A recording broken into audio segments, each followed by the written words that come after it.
everybody. Welcome to the Free at Last podcast. I'm Mick. And I'm Tammy. And we're coming to you live from the Appalachian Mountains right here in the home of Eastern Kentucky. And we're excited about what God's going to do in this broadcast. We're going to give a second or two and give everybody a chance to have a chance to come into the group. We have a few announcements we want to give. We're excited about our Backstage app. We want to invite everybody to come over to it. There's going to be a lot of good things happening there. Each month we're going to do a monthly giveaway. Some of the things we'll be giving away will be some of the MKM soap products. And some of the other products will be some of our, for example, be some of our products from the We Ain't Scared line. It'd be had the We Ain't Scared and Free at Last podcast logo on it.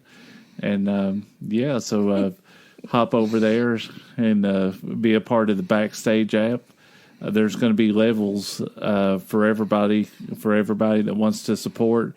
There'll be different tier levels that you can support there, and whether you're part of the tier level or not, you'll still have a chance to win like the free stuff, just as our appreciation for you help supporting the vision that God has given us to make sure the gospel gets out. And you will put a link on the group, and they can be able to click on that and go straight to Backstage. Yeah, there's already there's a pinned post that I did in the group, and I'll do another one too, because I know how things are easily lost in technology. Right, they get lost on the feed really quickly, and you think you saw something yesterday, and then when you go back and scroll, it was like 4 days ago, but you have to really look for it. So me and Tammy, we get tickled all the time because where we live together, it's like I'll see things in my Facebook feed that it'll be like from 4 days ago, and it's like, well, I seen that like 4 days ago.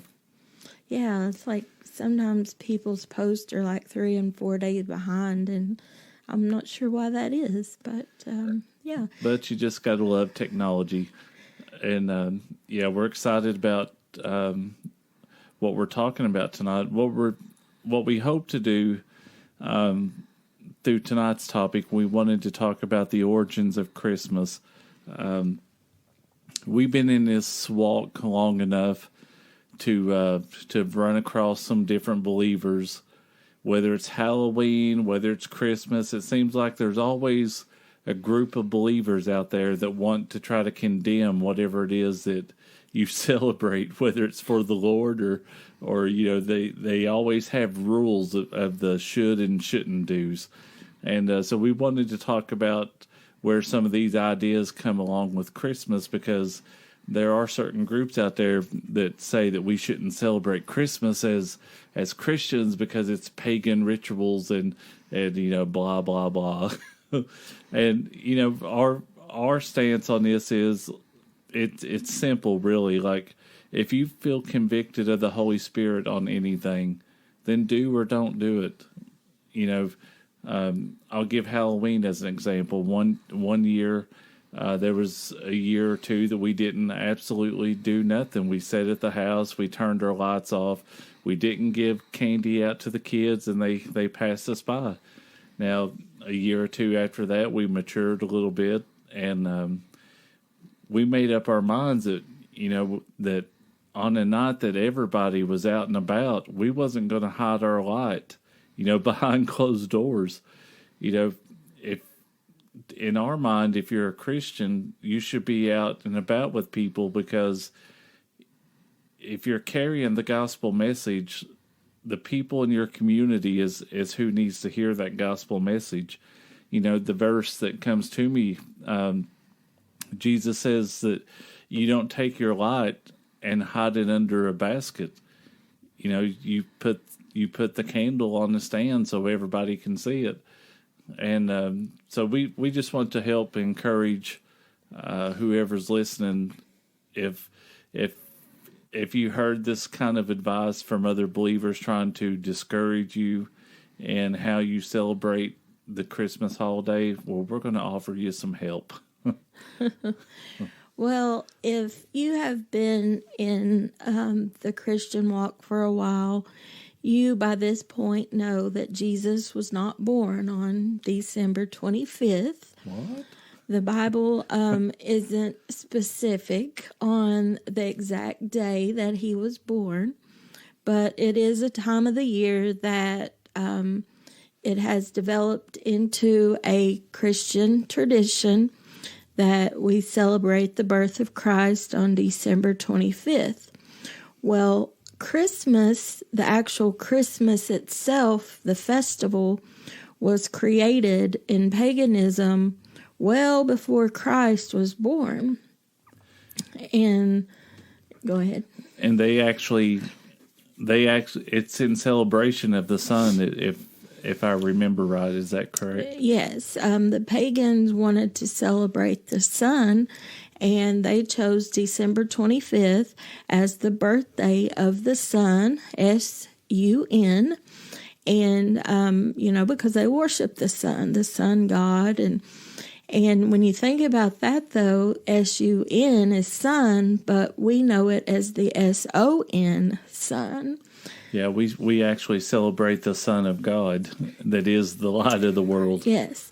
And so for the pagans, they would celebrate this day of December the 25th, and they would light lights, and they would have a big festival, and they would give gifts, and they would eat and be merry, and they would pull in evergreens. And because we know that the evergreen tree doesn't ever lose its foliage. It's green all year long. So they would pull in some evergreens and just continue on celebrating.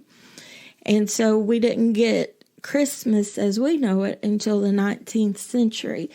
And the origins of Christmas come from the Romans and the European festivals.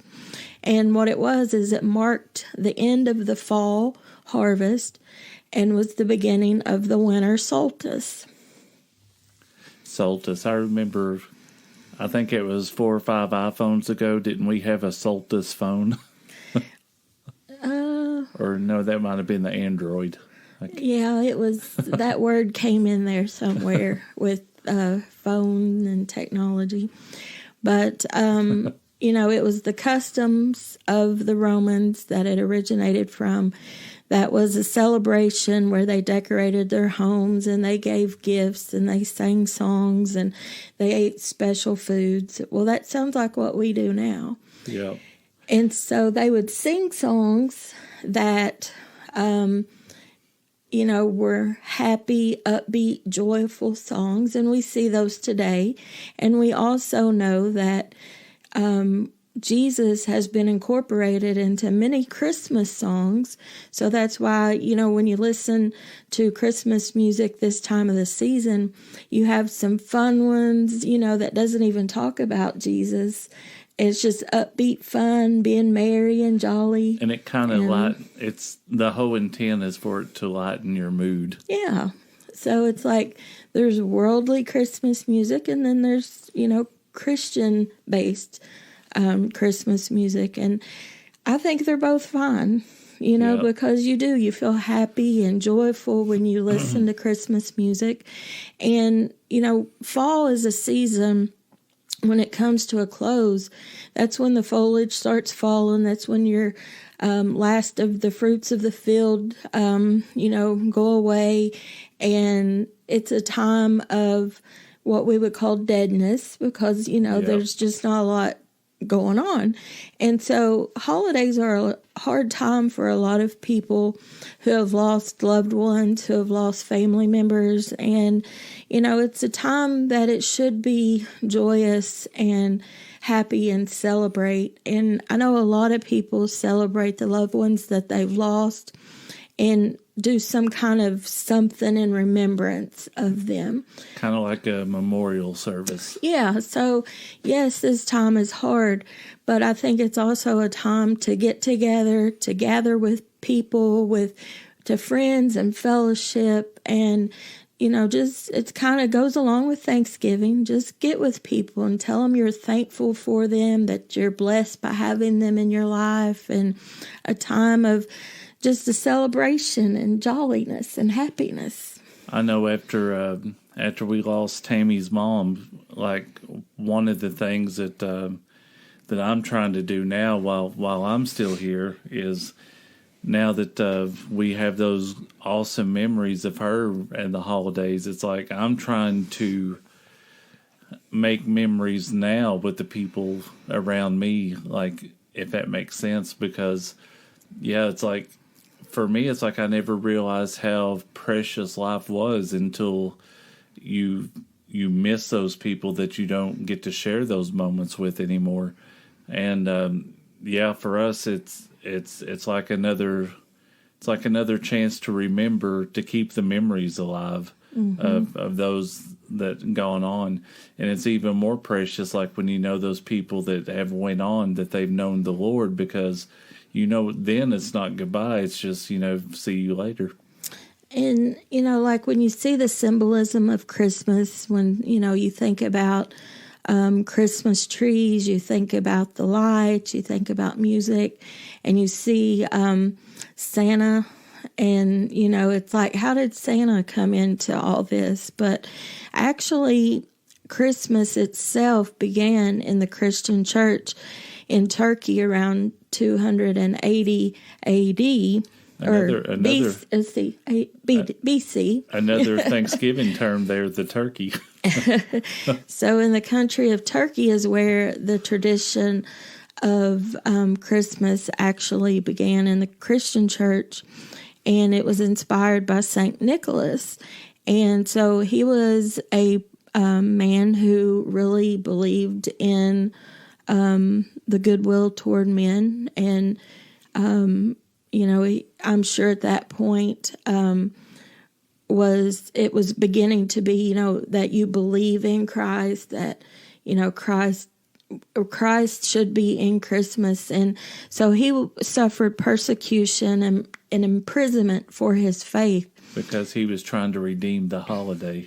Right. He was, and he was trying to, to share that goodwill toward men and to give. And, and at that time, that was unheard of. We don't do that. It's like we don't share love and joy. And, so that's where St. Nicholas comes in, or Santa Claus. And another one, and I'm not saying I'm for or against Elf on the Shelf, but during that, when you think about in tradition of history, there was Krampus, and Krampus was an elf-like, demon-looking character that kids were told, Krampus is watching you all year long. He watches to make sure that you're not misbehaving and you're not getting into trouble. And so it was like putting fear into kids that Krampus sees you. And so now we have Elf on the Shelf, who the elf is supposed to watch you and, make sure you're not getting into any trouble or mischief. And then here the elf gets in trouble by doing all this crazy stuff, right? And so if you... So how come they don't cry hypocrite on that? Like, people say, well, I'm not going to church because all it is hypocrites. Well, Krampus sounds like a hypocrite. Yeah. And he gets an elf in his name. Yeah, he gets an elf in his name. And it's just all fun and games with Elf on the Shelf. And so the parents who do Elf on the Shelf, they have to come up with these creative things that the elf gets into mischief with. And, and the kids believe that. Younger kids believe that. And they're not allowed to touch Elf on a Shelf. They don't know how he moves, but they're not allowed to touch him. So, yeah, it's crazy stuff. And so, like we said, originally this started as a pagan tradition of Saturnalia. And it was a predominant religion there in Rome. but over the years, it has transpired into what it is today. And so I like what Brother George put on here. You know, it's like some people gag on a gnat and swallow a camel. Yeah. You know, it's like they're so like adamant on, well, I don't believe in that, and I don't believe in that. And it's just... And if you don't believe like I do, then you're going to hell. Because like we've experienced those people that would like use Old Testament scriptures. I forget which one it was, but there was one that they would use to describe the Christmas tree. And they would say, well, see there, they were bowing down to these trees laced with gold. And if you do that, you're bowing down. Or if you put a Christmas tree up, you have an idol in your house. Well, for one, we don't have a Christmas tree in our... Well, last year we had like one of those little, I think at $10 dollar store trees. Like a foot tree. But even when we do put a Christmas tree in our house, we're not worshiping the Christmas tree. What we see when we see a Christmas tree, everything points back to Jesus. You know, there's a green pine tree that represents life, and then the lights on the tree represents the light of the world. And you know, it's like George said, it's all how your heart is positioned. It's not so much in what you do, because God knows your heart anyway. Right. And I think like what you were talking about, the saint that got persecuted, I think what he was doing is like at that time he was probably saying, well, by all these heathens are celebrating the solstice and all this, I'm going to use this same time to worship the light of the world, who really is the light of the world. And that's probably why he got persecuted like he did, because he wasn't partaking of the same, even though he might have had the same lights and everything like that at his house, he didn't have the same intention as the pagan celebrators did. And another, like a tradition that was celebrated too, as far as prior to Jesus coming into the picture of the celebration, you also had people in Germany and Anglo-Saxon celebrated this winter festival as well, and they called it the Yule. And that's where you get like the Yule log and Yuletide carols. And that video that we get on the Roku, the Yule log and crackling fire. Yeah, I'm sure you may have seen that on Roku, Hulu. You can do your screensaver as the Yule log. And, you know, it's like, so that was just another celebration that was that originated in Germany. So you can see that all of these things have come together, and the main basis is to get people together and to have joy, to have love, to let it be a time of giving. Let it be a time that you draw close, a gathering, so to speak.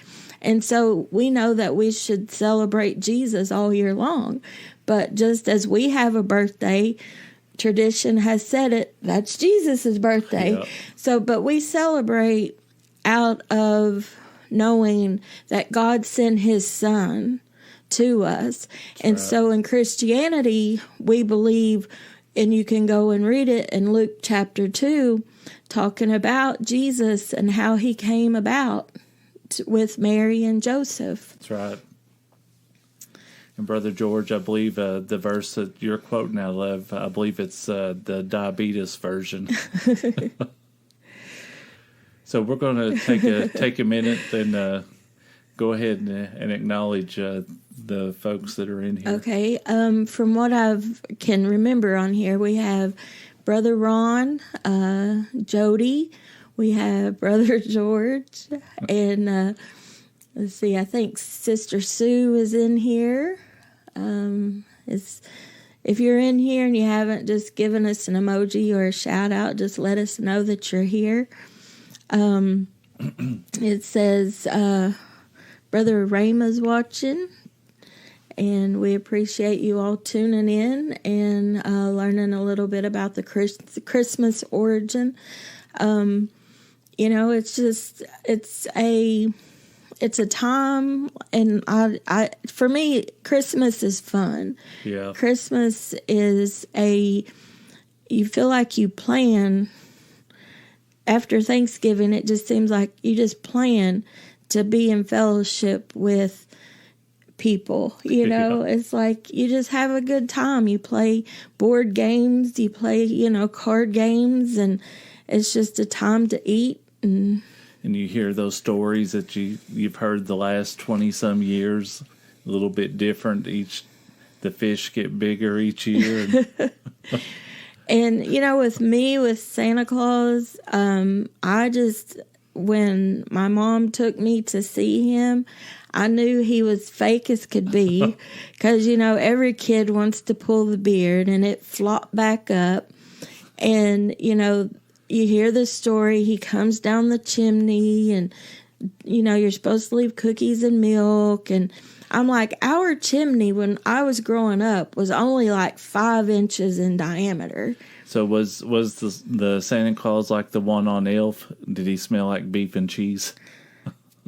Well, I could just tell he wasn't real. It's like, well, what happened to the real one then, And so I knew he couldn't come down a 5-inch diameter chimney. And so then my mom was like, well, we'll leave the door unlocked for him. And I'm like, we never leave our door unlocked, So I knew he wasn't going to be coming in the door. And it was just like the things that a child asks for on Santa's lap. I didn't ever get one thing I asked for. So I'm like, this Santa dude's not real. So Krampus was out to get you. And it was just like my neighbors and the kids at school, they were like, Santa brought me this gift. Santa brought me this. And what'd you get from Santa? And I'm over here going, nothing. Well, I started to piece everything together, like when the new toys I got happened to be the same old toys that my cousins didn't play with anymore. Oh, so you got the toys like on I got the Rudolph, the Misfits. I got the hand-me-downs. You got the toys from the Island of Misfits on it's like Rudolph. Some of them kind of look new, and some of them might have had a scratch here and there, the paint missing. Yeah, that's because the elves, ran out of paint on that particular toy. But Brother George says he's dressing up for Santa for his daughter's pictures. She has a photography business, and I think those are always fun. But yeah, I was the kid who wasn't all into Santa. I was like, this dude's not real. Yeah, George, you'll have to eat a bunch of beef and cheese so you can be like the Santa on the Elf movie, where he says, "You're not the real Santa. You smell like beef and cheese." Well, and then you have that costume on, and it's going to get hot. So yeah, we'll pray for you because we wouldn't want Santa to be dripping with sweat. So but. And and it's all about fun and that sort of thing. So. I'll share like one of the best things I ever heard about the Santa ordeal. I remember there was one brother I was talking to. This has been like a few years ago, and he had a couple kids. And I'm like, so I said, do you tell your kids that Santa Claus is coming this year? And he's like, absolutely not. He said, I'm not letting another man take credit for my kids' toys. And I was like thinking, that's the greatest thing I've ever heard. Yeah. Because like as a man, it's like really like, why do you want your kids looking up to like quote unquote another man as providing their toys on a special day? One of our youth kids, I said, did you believe in Santa Claus when you were younger? Because we have middle school to high school youth group that we work with. And they were like, well, I was told straight up Santa Claus wasn't real.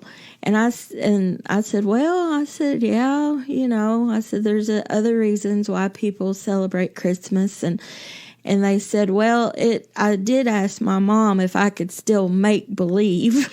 And so, because they wanted the gifts, And, but, it's like, to me, Christmas as a kid was always that time of year when you got something special.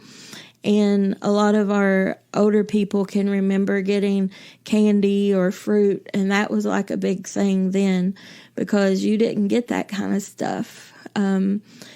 When things are tight and you're going through a depression, you don't get those extra little things. And so that fruit or that candy or nuts, that meant the world to get it in a brown paper bag. And to me, that's the way Christmas was as a kid. It was like I didn't get a lot of candy throughout the year, and, we didn't celebrate by every payday getting something, It was like you got something good at Christmas. But now it's like I have noticed that every holiday kids are getting like these ginormous, like big gift Easter baskets, and they're getting all this stuff for Valentine's Day. Or if it's not that, they have so many presents, like it's almost like watching them. Like they'll open one. All right, what's next? Yeah, open and it's just like set it to the side. Okay, what's next? Yeah, and it's just like, it's like this generation of kids have really lost that simplicity of just getting something small and that's it. There were no other gifts hiding in the house. That's all you got. And so Brother George says fruitcake. Out of all the sweets and stuff, I do not like fruitcake. I've never liked fruitcake. And too, like we want to encourage you too, where we're talking about, Christmas and family and stuff. Seek out those people like in your church that might have had family members that have went on to be with the Lord. Because we try to find somebody that that's either widowed or to try to spend a little more extra time with them around this time of year. If you can, include them in your get together. We've done that a Christmas or two, and it's really been a blessing to us. Yeah, find somebody that just really needs a good uplifting. Let them know that you're there. Mickey and I, every year we choose to do something for one of the clients that he worked with years ago, and we've built a relationship with him. And so we go out for pizza and get him a gift, and that just tickles him. And pick somebody and just do something random. It doesn't have to be expensive. Even just sending them a text or calling them if you can't get to them, if they're far away. One thing that I know I've gotten out of is sending Christmas cards and stuff like that. It seems like a lot of simple traditions have fallen by the wayside with technology. But I remember the last time I got a couple Christmas cards. This has been a few years ago on a job, and I remember thinking, even back then, I was like, man, it's like these people are old school. And now it's like it's I've got enough time on it now where I've thought about sending out Christmas cards, and then I realized, well, now I'm old school. Yeah. So this Christmas season, just remind yourself, remind your family, those that you come in contact with, that Jesus is the greatest gift that there is. And God gave us his son. He gave us his glory. He allowed forgiveness to be put on the table, and love just to be, that he showed how much he loved us by sending his gift of a son, Jesus, to us. So just share that love, share that forgiveness this holiday season, and, lift up the name of the Lord that he may be glorified. That's right. And don't let anybody tell you how to or how not to celebrate. As long as, like Brother George said, as long as your heart is right with the Lord and your focus is on him, whether you hang the lights, don't hang the lights, have a tree, don't have a tree, long as your heart is right with the Lord, that's all that matters. Amen.